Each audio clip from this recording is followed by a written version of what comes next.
Ya Bapak Ibu Saudara, dari Ibu Munte tadi kita sudah mendengarkan firman Tuhan, bahwasanya sejak awalnya Tuhan menciptakan kita, Tuhan menciptakan manusia itu segambar dengan Tuhan. Amen. Tapi kemudian manusia jatuh dalam dosa, tapi Tuhan tidak pernah mau rencananya gagal. Panggilan Tuhan dia tidak pernah menyesalinya. Sebabnya Tuhan memberikan jalan keluar, Yesus mati bagi seluruh umat manusia.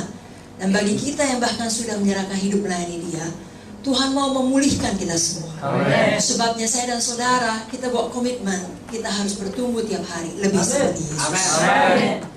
Dan Tuhan juga menciptakan kita berkuasa. Amen. Bukan untuk saudara sendiri tadi sudah sama-sama ketawa dan mengatakan bukan untuk dibodoh-bodohi setan.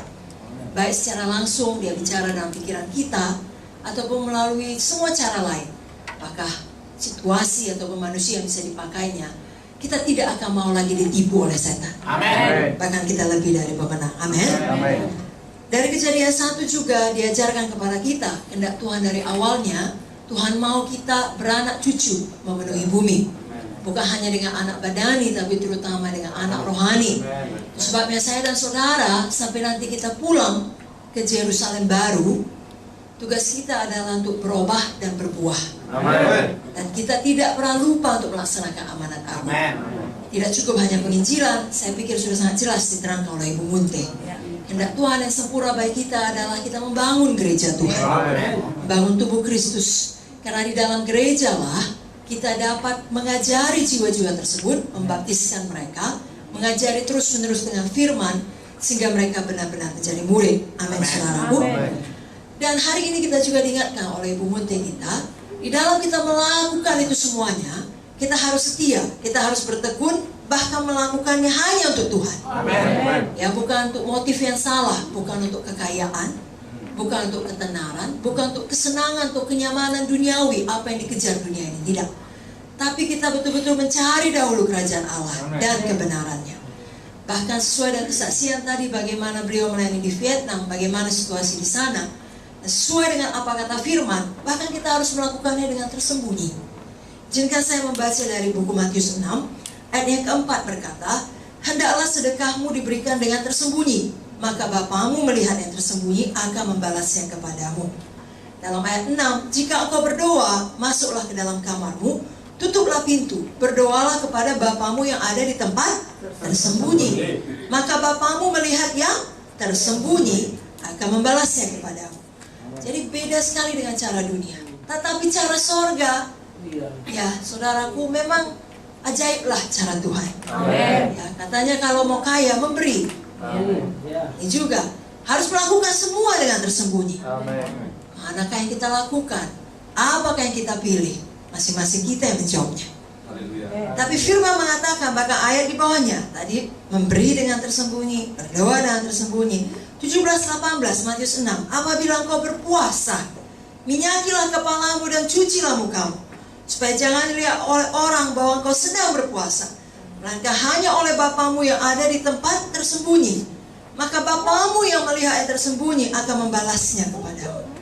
Karena pada hari ini Roh Kudus mengingatkan kita supaya semua yang kita lakukan dasarnya betul untuk Tuhan.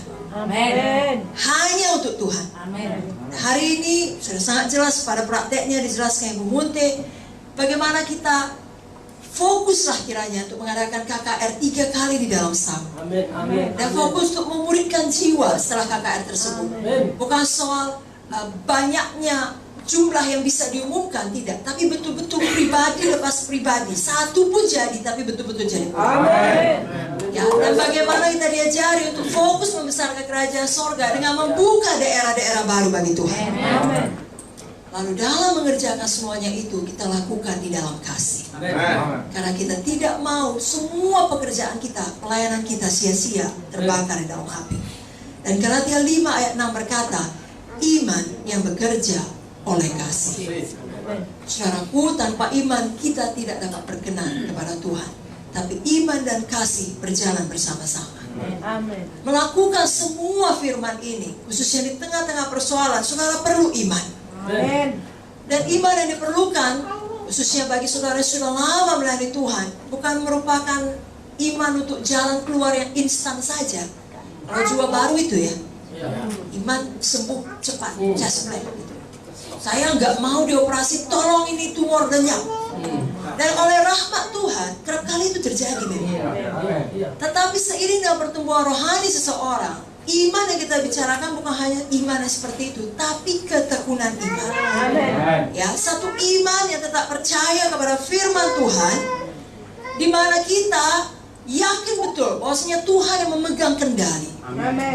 Dan segala sesuatu yang kita harapkan untuk terjadi tidak harus terjadi sesuai dengan timetable kita. Saudara bukan Tuhan, Tuhan adalah Tuhan. Dia yang memegang deadline, bukan saudara lagi yang memegang deadline. Bagian kita adalah melakukan seperti apa yang diajarkan Ibu Muti tadi. Kita lakukan dan kita tekun melakukannya.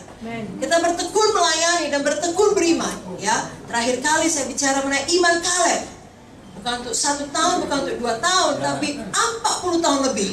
Tepatnya 45 tahun. Dan juga bertekun ketika ada masalah yang berat. Karena semua kita tetap punya masalah. Ibu Muti tadi bilang, saudara datang dari sidang yang berbeda, sudah memiliki tempat pelayanan yang berbeda, masalahnya juga berbeda. Tetapi jalan keluarnya tetap sama, Yesus. Iman kepada Yesus dan kepada firman-Nya. Amin. Izinkan saya mengingatkan saudara, sebenarnya Ibu Muti menyampaikan firman ini di Medan, mengenai iman perempuan Sunem. Apakah jawaban perempuan itu ketika ditanya? All is well. Semuanya baik. Padahal semuanya tidak baik. Tapi dia tahu kepada siapa dia harus bicara. Ya, walau Gehazi namanya tetap hamba Tuhan, hamba dari Elisa, perempuan ini punya sense, ini orang tidak bisa menolong saya. Dan memang terbukti Gehazi gila uang. Ya, bukan hamba Tuhan sebenarnya. Tapi dia tidak membilang kepada siapa-siapa dan juga tidak mau bersandar pada Gehazi. Itu sebabnya ketika ditanya, yang oleh katanya hamba Tuhan pun, apa masalahmu? Tidak ada, all is well. Dia datang pada representatifnya Tuhan sendiri, kepada Elisa. Kalau kita zaman sekarang ini, kita datang langsung kepada Tuhan. Sebabnya, walaupun semua tidak baik, tapi dia pilih hidup dengan iman. Kita sama-sama tahu, kemarin di KKR juga diberitakan, saudara sendiri memberitakan, iman datang dari pendengaran firman Kristus. Maaf saudaraku, bukan dari kata mutiara, bukan dari kata motivasi, walaupun itu sangat baik, tapi dari firman. Hanya dari firman.